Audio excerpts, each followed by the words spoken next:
Brought to you by V-Guard, co-powered by Sensodyne and Vimal. बोलो जुबां केसरी। राजस्थान में लोकसभा चुनाव के नतीजों का इंतजार जितना उम्मीदवारों को नहीं है, उससे कहीं ज्यादा उन लोगों में है जो बीजेपी की हैट्रिक या फिर उसमें सेंध लगा पाने वाले चेहरों को देखना चाहते हैं। राजस्थान में लोकसभा की 25 सीटें हैं जिन पर मतदान हो चुका है। सभी को इंतजार है 4 जून का, लेकिन इन सब के बीच चर्चा में है प्रदेश सरकार में मंत्री किरोड़ी लाल मीणा। दौसा के सांसद रहे किरोड़ी लाल मीणा राज्यसभा सांसद भी रह चुके हैं। बीते विधानसभा चुनाव में बीजेपी ने किरोड़ी बाबा को सवाई माधोपुर विधानसभा सीट से अपना उम्मीदवार बनाया था। किरोड़ी लाल मीणा की जीत के साथ बीजेपी ने भी सत्ता में वापसी की और किरोड़ी बाबा बन गए प्रदेश सरकार में मंत्री। मुख्यमंत्री के दावेदारों में से एक माने जाने वाले किरोड़ी बाबा के मंत्रालय को लेकर कहा जाने लगा कि उनको उनके संघर्षों का फल मिलेगा, लेकिन ऐसा नहीं हुआ। उन्हें जो पोर्टफोलियो मिला उससे उनके समर्थक जरा भी खुश नहीं थे। अब लोकसभा चुनावों में जहां बीजेपी हैट्रिक के लिए दम भर रही है और इसका सारा दारोमदार नए मुखिया भजन लाल शर्मा और उनकी टीम पर था। मतदान हो चुका है, इंतजार है नतीजों का, लेकिन उससे पहले किरोड़ी लाल मीणा अब कहने लगे हैं कि सिर्फ दौसा ही नहीं बल्कि 6 अन्य सीटों पर हार हुई तो वो इस्तीफा दे देंगे। दरअसल किरोड़ी लाल मीणा ने एक चैनल को दिए इंटरव्यू में कहा कि उन्हें प्रधानमंत्री मोदी ने दौसा समेत 7 सीटों की जिम्मेदारी सौंपी है। अगर इनमें से किसी एक पर भी हार होती है तो वो इस्तीफा दे देंगे। इस पर जब संवाददाता ने उनसे उन सीटों का नाम पूछा तो उन्होंने बताने से इनकार कर दिया। लेकिन चलिए हम आपको बताते हैं कि दौसा समेत वो कौन सी 7 सीटें हैं जिनमें हार के बाद किरोड़ी लाल मीणा इस्तीफा देने का दावा कर रहे हैं। शुरुआत करते हैं दौसा की सीट से, जहां प्रधानमंत्री मोदी ने किरोड़ी बाबा के साथ रोड शो किया था। दौसा को सचिन पायलट का गढ़ भी माना जाता है। इस सीट पर आखिरी बार कांग्रेस के टिकट पर सचिन पायलट को 2004 में जीत मिली थी।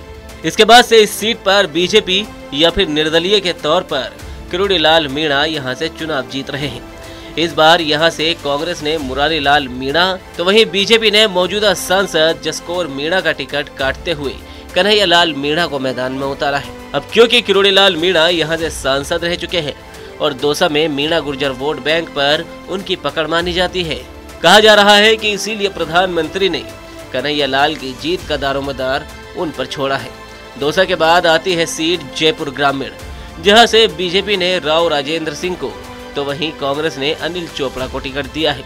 ये सीट बीते 2 बार से बीजेपी के खाते में थी। इस सीट का प्रभार सौंपा गया है किरोड़ी लाल मीणा को, जबकि यहां से अनिल चोपड़ा के समर्थन में सचिन पायलट ने प्रचार अभियान में अपना काफी पसीना बहाया है।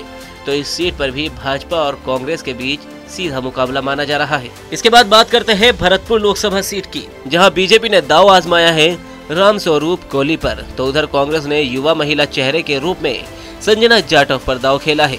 इस सीट पर माना जा रहा है कि लड़ाई 2 प्रत्याशियों की नहीं बल्कि 2 दिग्गजों की है। एक तरफ किरोड़ी लाल मीणा तो दूसरी तरफ सचिन पायलट। फिलहाल किसके सियासी कद में इजाफा होगा ये भी देखना होगा। वहीं करौली धौलपुर में गुर्जर मतदाता बाहुल्य है।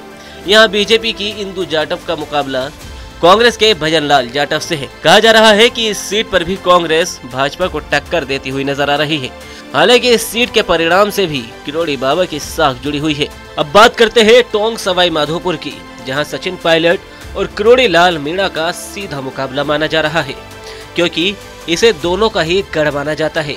दरअसल सवाई माधोपुर से विधायक है किरोड़ी लाल मीणा, तो टोंक से विधायक है सचिन पायलट। यहाँ से कांग्रेस के टिकट पर हरिश्चंद्र मीणा चुनाव लड़ रहे हैं, तो वहीं बीजेपी से सुखबीर जौनपुरिया अपनी किस्मत एक बार फिर से आजमा रहे हैं।